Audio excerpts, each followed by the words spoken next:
This hadith, and Imam Ahmad narrated it, and Shaykh al-Islam Muhammad Abdul Wahhab brings in Kitab al-Tawheed. He mentions دخل رجل الجنة, a man entered Jannah because of a dhubab, because of a fly. وَدَخَلَ النَّارَ, and another man entered the hellfire because of a dhubab, again a fly. قالوا وكيف ذلك. By the way, this hadith, again he's mentioning it, don't belittle a sin. This idea that you have hope, a dhubab, fly.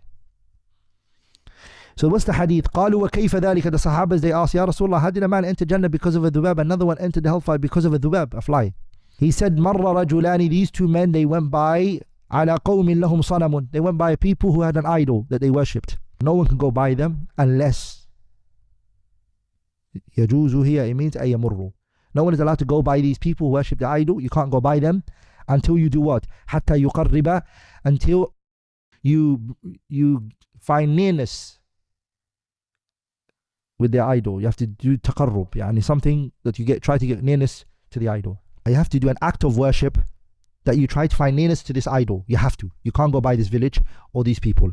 فَقَالُوا لِأَحَدِهِمَا, they said to one of them, قَرِّبْ, hey, try to find nearness to this idol by doing something. فَقَالَ لَيْسَ عِنْدِي شَيْءٌ, he said, I have nothing to do. قَالُوا لَهُ قَرِّبْ, they said, no, you have to. Try to find nearness. وَلَوْ ذُبَابًا, even if you have to slaughter a fly. Do something. Bring even a dead fly and say, this is all I could find. فَقَرَّبَ ذُبَابًا, and he tried to find nearness in that fly. فَخَلُّوا سَبِيلَهُ, they let him go. فَدَخَلَ النَّارَ, and he entered the hellfire. وَقَالُوا لِلْآخَرِ, they said to the second one, which is a benefit in Arabic language. وَقَالُوا لِلْآخَرِ, آخر can be referred to the second. If a first person is mentioned, the آخر here doesn't mean the other, as they say in English. It's the second. It was said to the second one, قرب, find nearness, do it. فقال, he said, ما كنت لأقرب لأحد شيئا, I'm not going to find nearness to anybody. Only Allah تبارك وتعالى. دون الله. No, I'm not going to do any act of worship for anybody other than Allah. I'm not.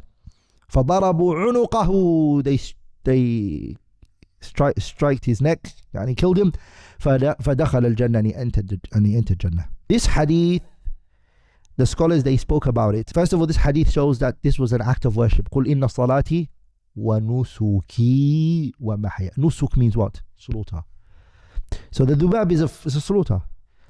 This hadith shows us that it doesn't matter what you do shirk in. It does not matter what it is. The size, the amount, doesn't matter.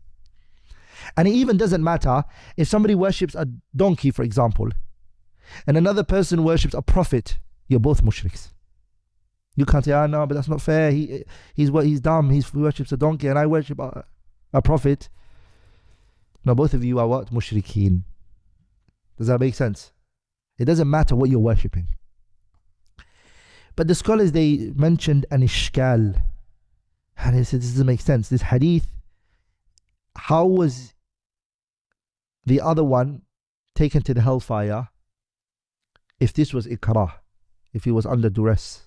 He was coerced into it, right?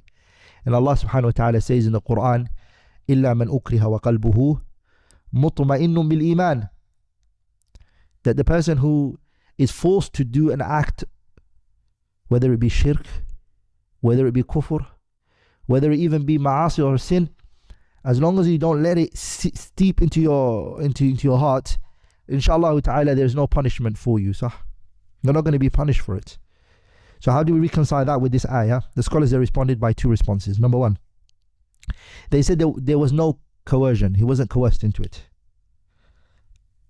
Because the hadith says that nobody can go by them, okay, unless he did this. This is not called ikrah.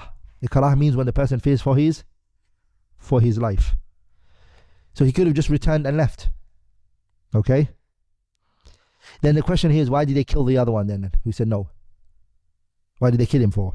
The scholars, they said the reason why he could have been killed is because of how he belittled the shirk. It could have been that he said to them, you want me to worship an idol, and that's when they got angry and they killed him. Does it make sense?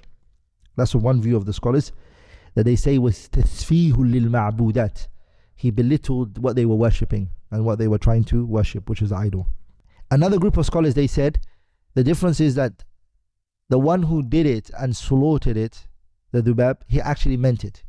It's not إِلَّا مَنْ أُكْرِهَ وَقَلْبُهُ مُطْمَئِنٌ بِالْإِيمَانِ. His heart was not مُطْمَئِنٌ بِالْإِيمَانِ. He accepted it in his heart as well. That's what some of the scholars mentioned. Like in the first view seems to be the strongest. Wallahu a'la wa a'lam. No. But the hadaf of this hadith is what? A dhubab. Something small.